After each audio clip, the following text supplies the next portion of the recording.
मंचासीन हमारे सभी साथी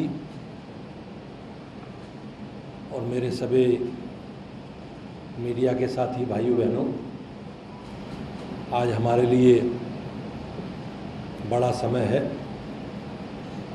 कि हमारे परिवार में लोगों की संख्या बढ़ी है। महान दल के नेता श्री केशव देव मौर्य जी ने लोकसभा चुनाव की दृष्टि से एनडीए को समर्थन देने का निर्णय किया है।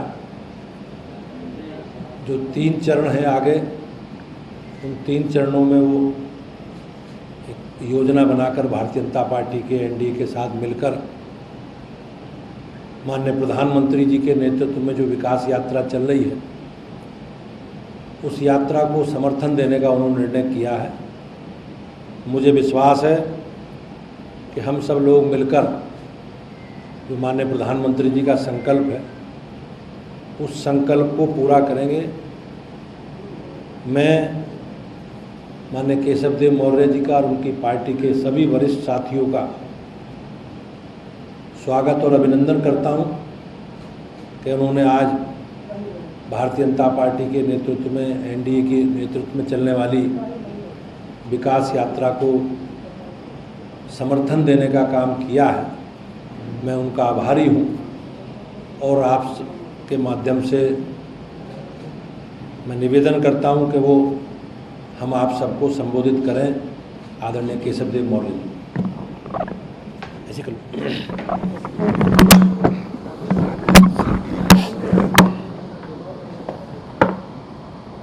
लोकसभा चुनाव 2024 जो कि आधे से ज़्यादा बीत चुका है।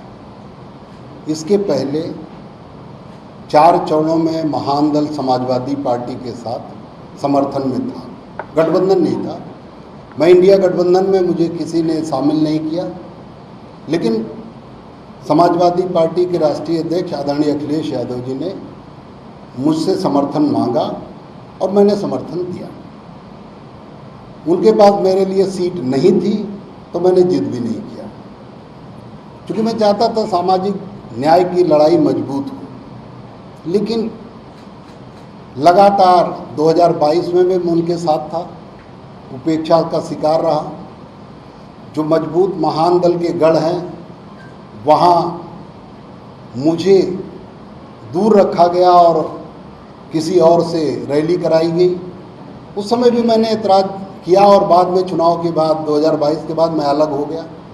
लेकिन चूँकि लड़ाई हम चाहते थे उनके साथ लड़ें, इसलिए 2023 में जब मध्य प्रदेश में कांग्रेस ने उनसे गठबंधन नहीं किया और कांग्रेस के एक वरिष्ठ नेता ने कह दिया कि कौन अखिलेश वखिलेश, तब अखिलेश जी को मेरी याद आई। फिर उन्होंने मुझे बुलाया और मैं गया उनके साथ, बिना शर्त गया। लेकिन मैंने कहा आप कितनी सीट लड़ेंगे? कहीं 100 के आसपास लड़ेंगे। तो हमने कहा 230 है, हमें भी 15-20 दे दीजिए। अब पहले भी हम मध्य प्रदेश लड़ चुके हैं, हम स्वयं भी टीकमगढ़ की पृथ्वीपुर विधानसभा से लड़ चुके हैं और हमारी पत्नी मुरैना की जौरा विधानसभा से बहुत अच्छा वोट हासिल कर चुके। 18 में भी हम लड़े थे मध्य प्रदेश। तो हमने कहा हमें भी यहाँ सीट 12-15 दे दीजिए। होते जाते उन्होंने 4 सीट दी। लेकिन आपको सुन के आश्चर्य होगा कि 26 अक्टूबर 2023, मुझे दिन याद है कि 26 अक्टूबर 2023 को प्रेस वार्ता हुई। हमारे प्रदेश अध्यक्ष शिव कुमार यादव जी, सुनीत कुमार सिंह जी, जेपी मौर्य जी, बदम सिंह सैनी जी, पारसनाथ मौर्य जी, तमाम लोग उस में उपस्थित रहे और वहाँ प्रेस वार्ता में 4 सीट हमें दी गई। लेकिन मजाक ये हुआ, समाजवादी पार्टी ने हमारे साथ ये किया कि 27 अक्टूबर को अखबार में उधर न्यूज़ पढ़ रहा हूँ और 11 बजे समाजवादी पार्टी के पेज पे उन 4 सीटों पे प्रत्याशी भी मैं देख रहा हूँ। लेकिन मैंने एतराज़ नहीं किया, मैंने खाली उनसे कहा कि ये क्या चल रहा है, गठबंधन तो गठबंधन की तरह रहने दीजिए। फिर भी मैं उनके साथ था, लेकिन सब्र कभी न कभी टूट जाता है। उपेक्षा सर पे हद से ज़्यादा अगर कोई उपेक्षा करे तो दुख होता है, तकलीफ होता है। उन्हें ये भ्रम हो गया है कि वो महान दल के और केशव देव मौर्य के भाग्य विधाता हैं। वो अगर हमें छोड़ देंगे तो हम जिंदा नहीं रहेंगे, महान दल जिंदा नहीं रहेगा।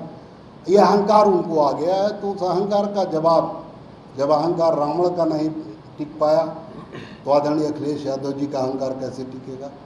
महान दल का जनाधार, मजबूत जनाधार, पश्चिमी उत्तर प्रदेश में ज़्यादा जनाधार है, ऐसा पूर्वांचल में कमज़ोर नहीं है। मिर्ज़ापुर हमारे एक जिला पंचायत जीता, एक बहुत कम वोट से हार गया। कुशीनगर में हमारे जिला पंचायत है। जौनपुर का मैं खुद निवासी हूँ, मैं पूरी शिक्षा दीक्षा मेरी जौनपुर की है।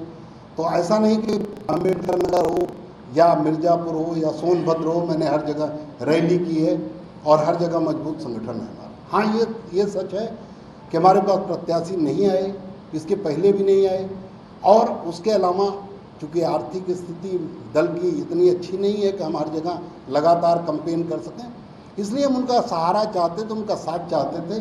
चूँकि लड़ाई साझी थी सामाजिक न्याय की, लेकिन उनके एक बहुत खासम खास जो हमारे वार्ताकार हैं, उनको जवाब देने के लिए हम आज उनको, मैंने आज 2 दिन पहले पत्र लिखकर मैंने उनसे जो समर्थन दिया था उससे समर्थन वापस लिया, और उसमें मैंने उन्होंने ये कह दिया कि आप लोगों का अगर यही रहा तो आपको कोई चिमटे से नहीं छूएगा।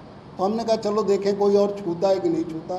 तो भारतीय जनता पार्टी से निवेदन किया, और आदरणीय भूपेंद्र चौधरी जी ने, आदरणीय सुनील बंसल जी ने हमसे वार्ता किया, और आज हमें छुआ नहीं, बल्कि जो अखिलेश यादव जी कभी नहीं कर पाए कि हमें अपने बगल में बैठाकर प्रेस वार्ता करते, वो आदरणीय भूपेंद्र चौधरी जी ने, जो भारतीय जनता पार्टी के सम्मानित प्रदेश अध्यक्ष हैं, और आदरणीय सुनील बंसल जी ने, जिन्होंने हमसे बात की, स्वयं बात की फ़ोन करके, हम उनके आभारी हैं। हम भारतीय जनता पार्टी के आभारी हैं कि उन्होंने जिस पार्टी को, एक बड़ी पार्टी को घमंड हो गया है कि जिसको वो छोड़ देंगे उसे कोई चिमटे से नहीं छुएगा, तो उसे सम्मान देने का काम आज किया। मैं भारतीय जनता पार्टी परिवार का और आदरणीय भूपेंद्र चौधरी जी का, आदरणीय योगी जी का, आदरणीय मोदी जी का, और पूरी भारतीय जनता पार्टी और ख़ास तौर पर सुनील बंसल साहब का मैं बहुत आभारी हूं और उन्हें धन्यवाद देता हूं। आज मैं 3 चरण जो बचे हुए हैं उनमें मैं महान दल का समर्थन भारतीय जनता पार्टी को कर रहा हूं, और मैं अपने कार्यकर्ताओं से इस मंच के माध्यम से, आप मीडिया के साथियों के माध्यम से अपील करता हूं कि वो सभी अपने अपनी व्यक्तिगत जो दूरी हो या व्यक्तिगत जो दुख तकलीफ हो उसे दूर करके, उसे अलग करके भारतीय जनता पार्टी को अपने अपने क्षेत्रों में विजयी बनाएं और वोट दें। धन्यवाद। केशव देव जी, सवाल है आपसे हमारा। हाँ, बदायूं में आप चुनाव हो गया है, वोटिंग वहाँ पर हो गई है, वहाँ पे आपका उसके आसपास जनाधार माना जाता है, तो ऐसे में क्या ये नहीं लग रहा कि बड़ी देर हो गई आते आते? कहाँ हमारा जनाधार नहीं। जालौन में माधवगढ़ सीट पे उस समय जब केशव प्रसाद मौर्य भारतीय जनता पार्टी मुख्यमंत्री चेहरा बनाए गए थे, तब भी हमें 25,000 वोट मिला हमारे प्रत्याशी को, जबकि हमें मजबूत प्रत्याशी मिलता भी नहीं। कमज़ोर प्रत्याशी को हमने 25,000 वोट दिलवाया। कासगंज, बदायूं, ये तो मजबूत इलाका है ही। मिर्ज़ापुर में हमारे 2 जिला पंचायत सदस्य हैं। कुशीनगर में हमारा मजबूत संगठन है, और वो सीट, कुशीनगर की एक सीट, उसे हम मांग भी रहे थे कि हमें वो दे दी जाए 2022 में, लेकिन अखिलेश जी ने वो सीट दी जो हम नहीं मांग रहे थे। तो ऐसा देर नहीं हुई है। अभी जितनी देरी हुई है मैं 3 चरण में पूरा कर दूंगा। समाजवादी पार्टी ने आपकी एक बार फॉर्चूनर ले ली थी, उसके बाद आप नाराज हुए समाजवादी पार्टी से, उसके बाद फिर एक बार सपा के साथ आप आए। अब क्या भारतीय जनता पार्टी के साथ ही रहेंगे, कायम रहेंगे आप? देखिए, मैं कोई बहुत बड़ा दावा नहीं करता और दावे में बड़ा विश्वास नहीं करता। हमारे मूल्यों पर जो हम चाहते हैं, जिन सिद्धांतों पर हम काम करते हैं, अगर भारतीय जनता पार्टी उन सिद्धांतों का सम्मान करेगी और हम उनके सिद्धांतों का सम्मान करेंगे तो ये रिश्ता बहुत दिन चलेगा।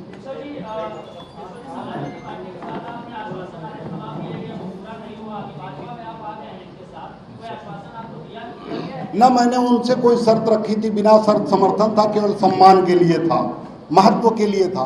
सम्मान और महत्व नहीं दिया समाजवादी पार्टी ने, उनसे कोई मैंने कुछ मांगा नहीं था और आपसे भी कुछ नहीं मांगा। धन्यवाद।